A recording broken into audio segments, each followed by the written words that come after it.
चांदपुर गांव में एक दीनदयाल नामक किसान अपनी बीवी और बच्चों के साथ रहता था। दीनदयाल बहुत मेहनती किसान था और बहुत ही ईमानदार था। उसकी पत्नी सीता बहुत अच्छी थी, वो भी अपने बच्चों की देख रेख बहुत अच्छे से किया करती थी और उनको टाइम से उठा के तैयार करके टिफ़िन दे के स्कूल हर रोज़ भेजा करती थी। उनकी पढ़ाई पर बखूबी ध्यान दिया करती थी। दीनदयाल के परिवार का दिन इसी तरह हंसी खुशी में निकल रहा होता है। एक दिन दीनदयाल खेतों में काम करके बैठा होता है, तभी उसकी पत्नी सीता वहां आ जाती है। सीता आते ही दीनदयाल से कहती है, अगर खेत का काम खत्म हो गया था तो आप यहाँ क्यों बैठे हैं? आपको घर पे आना चाहिए था, नाश्ता पानी करना चाहिए था और आराम करना चाहिए था ना। दीनदयाल कहता है, सीता इस बार की तो फसल अच्छी ही नहीं है, बारिश ना होने की वजह से हमारी सारी फसल सूख गया है। इस बार घर कैसे चलेगा? कैसे हम बच्चों का फीस देंगे? कैसे उनको तीज त्योहार पर नए कपड़े दिलाएंगे? इस चीज़ का मुझे बहुत टेंशन हो रहा है। फिर सीता कहती है, देखिए जी, मुझे नहीं मालूम कि किस तरह से हमारा घर चलेगा और कैसे हम बच्चों का फीस देंगे। मुझे ये सब कुछ भी नहीं मालूम, लेकिन हाँ, जब हमारे हाथ में कुछ नहीं है तो सब कुछ में भगवान पे छोड़ देना चाहिए। सब भगवान देखेंगे, आप टेंशन ना लीजिए और घर चलिए। दीनदयाल के दोनों बच्चे पढ़ने में बहुत अच्छे थे। जिस तरह से माँ बाप खेती गृहस्थी में मेहनत करके घर चला रहे थे, उसी तरह बच्चे भी अपनी पढ़ाई बखूबी लगन से किया करते थे। एक दिन सीता घर का काम करके बच्चों को टिफ़िन दे के स्कूल भेज के खेतों में जा रही थी। तभी गांव की एक रईसी औरत उसको रास्ते में मिलती है। सीता उसको देख के रुक जाती है और पूछती है, क्या बहन, क्या हालचाल है और घर पे सब बढ़िया है? सीता की बात सुन करके बोलती है, हाँ मेरे यहाँ तो सब बढ़िया है, तुम अपना बताओ। वो औरत थोड़ी सी अकड़ू टाइप थी, उसको अपने अमीरी का घमंड था।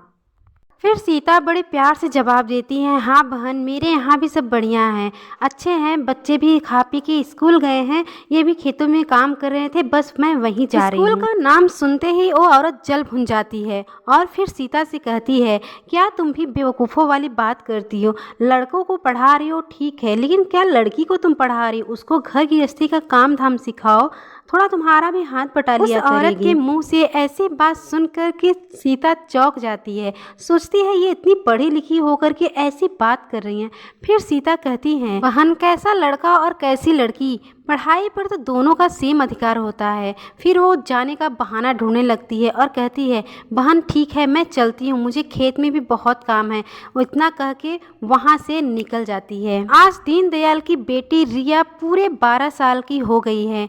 दीनदयाल अपनी पत्नी सीता से कहते हैं कि हम अपनी बेटी की शादी के लिए पैसे जोड़े या फिर उसकी पढ़ाई के लिए पैसे जोड़े, हमें तो कुछ समझ में ही नहीं आ रहा है। हमारे पास इतना पैसा भी नहीं है कि उसकी पढ़ाई जारी रखें और आगे शादी के लिए पैसे बचा लें। क्या करें, कुछ भी समझ में नहीं आ रहा है। हमारी बेटी रिया भी पढ़ने में बहुत अच्छी है, कितनी मन से, कितने लगन से वो पढ़ाई करती है। कैसे हम उसको बोलें कि अपनी पढ़ाई छोड़ दो? और एक तरफ हमारा बेटा राहुल है, उसको भी तो पढ़ाना ज़रूरी है। उसको पढ़ा लिखा देंगे तो हमारे बुढ़ापे का सहारा बन जाएगा वो। आज दीनदयाल को अपनी तकदीर पे बहुत रोना आ रहा था। वो इस दुनिया का सबसे मजबूर बाप समझ रहा था अपने आप को। दिन रात मेहनत करने के बावजूद भी अपने बच्चों की खुशियाँ पूरा नहीं कर पा रहा था। दीनदयाल की बात सुन करके सीता दुखी हो जाती है और दीनदयाल की तरफ देखती रहती है। फिर अपने पति दीनदयाल से कहती है, सुनिए जी, आप इतना चिंता मत कीजिए, हमारी बेटी रिया बहुत समझदार है, मैं उसको समझाऊंगी। और रही बात पढ़ाई और शादी की, तो मेरी एक ही राय है, आप रिया की शादी कर दीजिए पढ़े लिखे अच्छे घर में, क्योंकि हमारे दोनों बच्चे को पढ़ाई की जिम्मेदारी है। हम अगर लड़के को पढ़ाएंगे और लड़की को नहीं पढ़ाएंगे तो अच्छा नहीं है, इसलिए पढ़े लिखे घर में शादी करेंगे तो वहाँ उसको पढ़ने का मौका मिलेगा। और हाँ जी, एक चीज़ तो और है, पढ़े लिखे घर में अगर आप शादी करेंगे तो वहाँ के लोग दहेज का मांग करेंगे, तो हम अपना घर गिरवी रख के दहेज भी दे देंगे। सीता की बात से दीनदयाल राजी हो जाता है और जैसे तिनकों को सहारा मिल जाए वही उसको उम्मीद मिल जाती है। और वहीं पे खड़ी रिया ये सब बातें सुन रही होती है। इतनी बात सुन कर के उसको कहीं न कहीं दुःख ज़रूर होता है। फिर वो वहाँ से चली जाती है। रिया वहाँ से जल्दी-जल्दी निकल जाना चाहती थी। उसको लग रहा था कहीं मेरी मम्मी-पापा मुझे यहाँ देख ना लें, और वो डायरेक्ट किचन में आके रुकती है और सोचती है मेरी शादी की बात चल रही है, मैं पढ़ना चाहती हूँ। इतना सोच के वो फिर रोने लग जाती है और बहुत रोती है। रिया रोते रोते किचन में ही बैठ जाती है और उसके मन में सिर्फ एक ही चीज़ चल रही होती है कि मेरी शादी हो जाएगी, मैं अपनी पढ़ाई छोड़ दूँगी, मैं कैसे रहूँगी बगैर पढ़े। उसका पढ़ने में बहुत ही ज़्यादा मन था। वो सोचती थी मैं पढ़ रही हूँ तो कुछ ना कुछ ज़रूर अपने लाइफ में करूँगी, लेकिन उसको क्या पता था कि उसको अपनी पढ़ाई छोड़नी पड़ेगी सिर्फ इसलिए कि उसके माँ बाप के पास इतने पैसे नहीं हैं कि वो पढ़ाई भी करा सकें और ब्याह भी कर दें।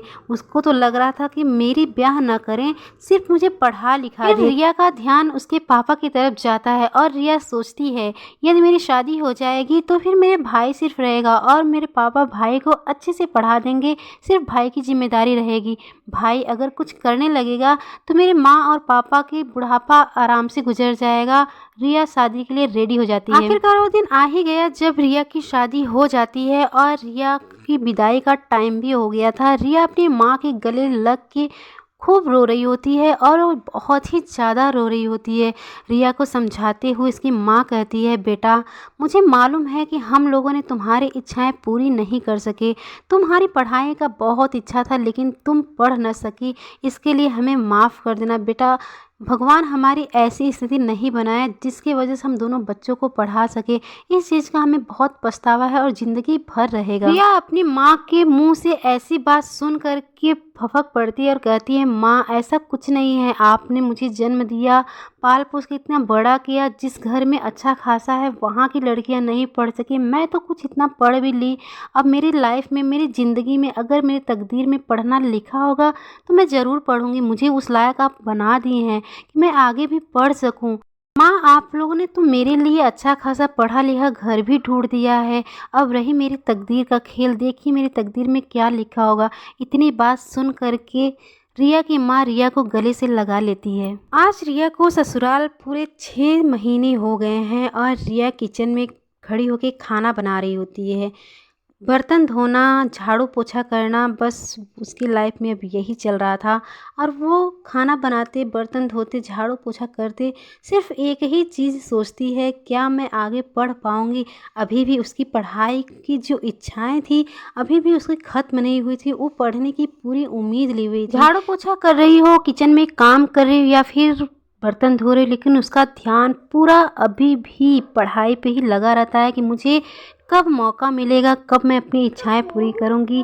सास ससुर हस्बैंड सबकी सेवा में लगी रहती है लेकिन फिर भी उसका ध्यान पढ़ाई पे ही लगा रहता है कि कब मुझे भी मौका मिलेगा। एक दिन रिया किचन का काम ख़त्म करके बड़ी ही हिम्मत जुटा के अपने हस्बैंड के पास आती है और बड़ी धीरे धीरे कदम बढ़ाती है और अपने हस्बैंड के पास जाके खड़ी हो जाती है और फिर देखती है कि वो तो ऑफिस के काम लेकर बिजी हैं, मैं कैसे बोलूँ अपनी बात। फिर धीरे से वो बेड पे ही बैठ जाती है और फिर देखती है कि वो अभी भी काम में ही बिजी हैं, मेरी तरफ नहीं देख रहे हैं। फिर वो बहुत ही संकोच आवाज़ से कहती है सुनिए जी, मुझे ना आपसे कुछ बात करनी थी, अगर आप फ्री हो तो। रिया के हस्बैंड अपने काम से ध्यान हटाते हुए कहते हैं हाँ रिया बोलो क्या बात है। फिर रिया बड़ी ही धीमी आवाज़ में कहती है सुनिए जी, मेरा ना अभी भी पढ़ने का बहुत मन है, अगर आप चाहे। रिया की बात सुन करके रमन रिया की तरफ मुंह करके बैठ जाता है और बड़े प्यार से उसके हाथ को अपने हाथ में लेता है और रिया को फिर समझाता है, बोलता है हाँ रिया मुझे मालूम है तुम्हारा पढ़ने का बहुत मन था और तुम्हारी माँ भी बताई थी मुझे कि तुम पढ़ने में भी बहुत अच्छी थी। रिया मैं भी चाहता हूँ कि तुम पढ़ाई लिखाई करके कुछ अपनी लाइफ में करो, लेकिन रिया मैं भी एक जिम्मेदार इंसान हूँ, मेरे भी 2 भाई पढ़ रहे हैं, उन लोग को पढ़ लेने दो फिर मैं तुम्हें पढ़ा दूँगा। रिया मैं चाहता हूँ मेरे दोनों भाई अच्छे से पढ़ लिख के कहीं एडजस्ट हो जाएं, फिर तुम जो चाहना वो करना। रमन की जुबान से ऐसी बातें सुन करके रिया पछतावे की आग में जलने लगती है और तुरंत कहती है सॉरी जी, मुझे माफ़ कर दीजिए, मैं तो ये सोची ही नहीं, आपकी जिम्मेदारी मेरी जिम्मेदारी। हाँ आप सही कह रहे हैं, पहले दोनों देवर लोग अच्छे से एडजस्ट हो जाएं फिर मैं पढ़ लूँगी। इतना कह के रिया अपने पति रमन के कंधे पर अपना सिर रख लेती है और फिर रमन और रिया की लाइफ इसी तरह निकलती रहती है। रमन और रिया की शादी आज पूरे 6 साल हो गए हैं। ये रमन का बेटा चिंटू है जो बैट के बॉल के साथ खेल रहा होता है। रमन के दोनों भाई आज आने वाले हैं और रमन की माता और पिताजी तीर्थ यात्रा पे गए हुए हैं। आज रिया बहुत खुश थी, उसको लग रहा था उसके दोनों देवर आने वाले हैं, दोनों एडजस्ट हो गए हैं तो मेरी भी कहीं ना कहीं पढ़ाई चालू हो जाएगी। और इस चीज़ को लेकर बड़ी ही उत्सुक थी, बड़ा ही बेसब्री से इंतज़ार कर रही थी। तभी उसके छोटे देवर आ जाते हैं और फिर रमन उनसे पूछता है, क्या हुआ छोटे, तुम इतना लेट क्यों कर दिए, बड़ा कहाँ है? रमन का छोटा भाई जितेंद्र कुछ टाइम चुपचाप तो खड़ा रहता है, फिर बोलता है, कहता है, भैया आप लोग को मैं बता दूं कि यहाँ मैं रहने के लिए नहीं आया हूँ। मैंने शहर में ही शादी कर ली है और मेरी बीवी का नाम है पिंकी। और वैसे भी भैया मम्मी पापा नहीं दिख रहे, वो लोग कहाँ हैं? मैंने सोचा कि शादी किया हूँ तो चल के सबसे मिल लेता हूँ। और रही बात पिंकी की, तो पिंकी इसलिए नहीं है क्योंकि वो गाँव में नहीं रही है और ना रहना चाहती है। और मैंने ही नहीं, बड़े भैया भी शादी कर लिए हैं, अब वो शहर से कभी नहीं आएंगे। जितेंद्र की बात सुन करके रमन थोड़ा सा हर्ट हो जाता है और फिर कहता है, भाई तुम लोगों ने ये क्या किया, कम से कम एक बार बता दिए होते, शादी तुम लोग को करनी ही थी। हम लोग अपनी इच्छा अनुसार करते, गांव में करते, सबको बता के करती है, तुम लोगों ने क्या किया, मम्मी पापा क्या सोचेंगे। अभी रमन की बात पूरी हुई नहीं रहती है तभी जितेंद्र कहता, उफ भैया आप क्या फालतू की बातें कर रहे हैं, इन सब बातों के लिए मेरे पास टाइम नहीं है। और किसके पास टाइम है शादियों की तामझाम करने के लिए, अच्छा मैं चलता हूँ, कह के वो वहाँ से चला जाता है। जितेंद्र अपनी पत्नी पिंकी के पास जा रहा होता है और रमन और उसकी पत्नी रिया चुपचाप खड़े होके देख रहे होते हैं। सब कुछ होता देख रिया को आज बहुत गुस्सा आ रहा था। वो समझ नहीं पा रही थी कि अपने पति पर गुस्सा उतारे या फिर अपनी तकदीर को कोसे।